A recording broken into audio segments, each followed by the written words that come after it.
حضرت علی رضی اللہ تعالیٰ عنہ کی ذات وہ ذات، نبی پاک نے فرمایا کہ میں علم کا شہر ہوں اور علی اس کا دروازہ ہے، اور نبی پاک نے فرمایا علی کے چہرے کو تکنا عبادت کیا ہے؟ عبادت۔ یہ روایت کس نے کی ہے؟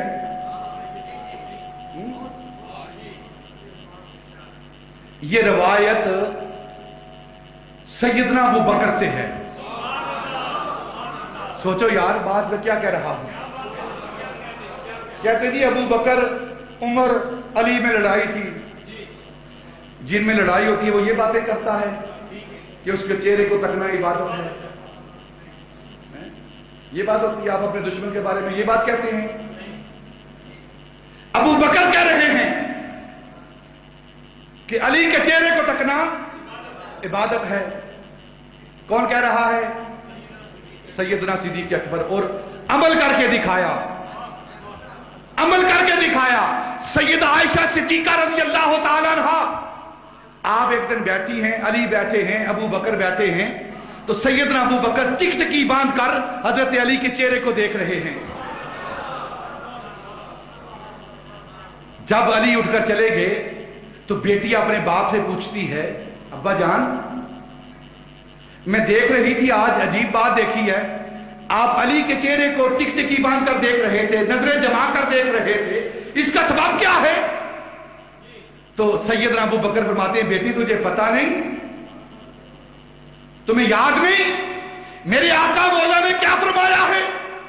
میں علی کے چہرے کو تک رہا تھا، میرے آقا نے فرمایا ہے، والضحیٰ کے چہرے والے نے کہا ہے کہ علی کے چہرے کو تکنا عبادت ہے۔ ابو بکر علی کا چہرہ دیکھ کر عبادت کر رہا تھا، علی کا چہرہ دیکھ کر ابو بکر عبادت کر رہا تھا۔ عبادت خدا کی، چہرہ علی کا۔ اللہ اکبر۔ اور ایک بات کروں، علی ہمیں کہاں سے ملا ہے؟ علی ملا ہے ہمیں اللہ کے گھر سے۔ کہاں سے؟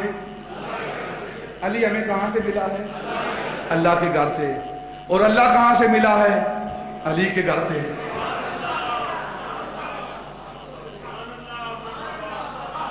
کعبہ اللہ کا گھر ہے نا، کعبہ علی کا گھر ہے۔ علی ہمیں اللہ کے گھر سے ملتا ہے اور اللہ ہمیں علی کے گھر سے ملتا ہے، تو پھر کیوں نہ علی کا ذکر کریں؟ علی کے گھر سے ہمیں خدا ملتا ہے۔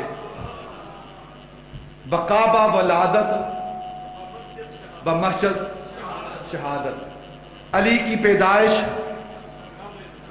مسجد میں، علی کی پیدائش کہاں ہے؟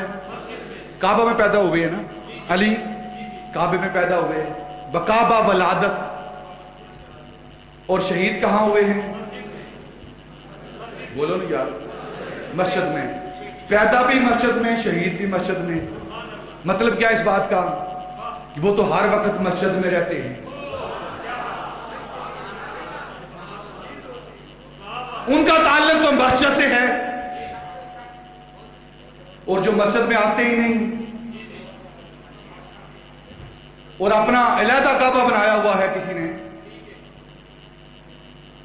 تو اس کی اپنی مرضی ہے۔ نام علی کا لیتے ہیں اور مسجد سے دور رہتے ہیں۔ علی وہ ذات جو پیدا بھی مسجد میں ہوتی ہے، اور علی وہ ذات جن کی شہادت بھی مسجد میں ہوتی ہے۔ تو اب فیصلہ، نتیجہ کیا نکلا؟ علی مسجد والوں کا ہے اور مسجد والے علی کے ہیں۔ کوئی دعویٰ کرتا رہے، کوئی کہتا رہے علی ہمارے ہیں، علی ہمارے ہیں، علی ہمارے ہیں، کہتا رہے، لیکن علی نے اپنی زندگی سے ثابت کیا کیا ہے؟ علی کی پیدائش بھی مسجد میں ہو رہی ہے اور علی کی شہادت بھی مسجد میں ہو رہی ہے۔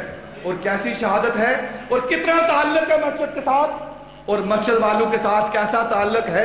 میرے قبلہ عالم اپنی زندگی میں ایک بات کیا کرتے تھے، مل کر بولو سبحان اللہ۔ آپ اپنی زندگی میں ایک دعویٰ کیا کرتے تھے، آپ جب بھی حضرت علی کی شان بیان کرتے تو ایک دعویٰ کرتے تھے کہ تم کہتے ہو علی ہمارے ہیں، تمہارا یہ دعویٰ ہے کہ علی ہمارا ہے، ہمارا یہ دعویٰ ہے علی ہمارا ہے، آؤ فیصلہ علی سے کرواتے ہیں،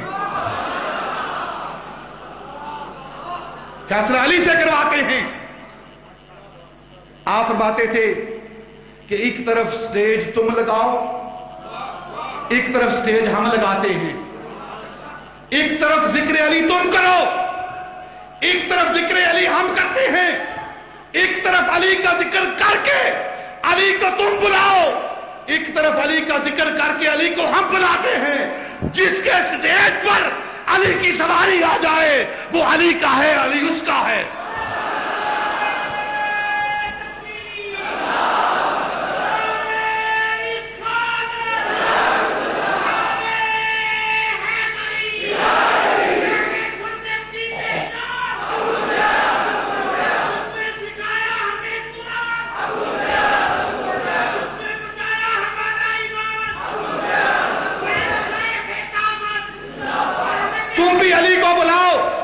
علی کو بلاتے ہیں، تم بھی علی کو آواز دو، ہم بھی علی کو آواز دیتے ہیں، تم بھی علی کو ندا دو، ہم بھی علی کو ندا دیتے ہیں۔ جس سٹیج پر علی آ جائے وہ علی کے ہیں، علی ان کا ہے۔ یہ بات بڑی محفل میں کہہ رہا ہوں، بڑے مجمع میں کہہ رہا ہوں۔ پھر میں نے آپ سے ایک سوال کیا، میں نے کہا حضور آپ اتنی بڑی بات کر رہے ہیں، اتنا بڑا دعویٰ ہے، اور وہ بھی چیلنج، تحدی، ڈنکے کی چوٹ، بربلا۔ چلو کسی محبت کرنے والے کے پاس کہہ دے بندہ کوئی بات نہیں، بڑی محفل میں بات ہو رہی ہے، آپ یہ کہتے ہیں۔ آپ نے فرمایا سنو، میں ویسے بات نہیں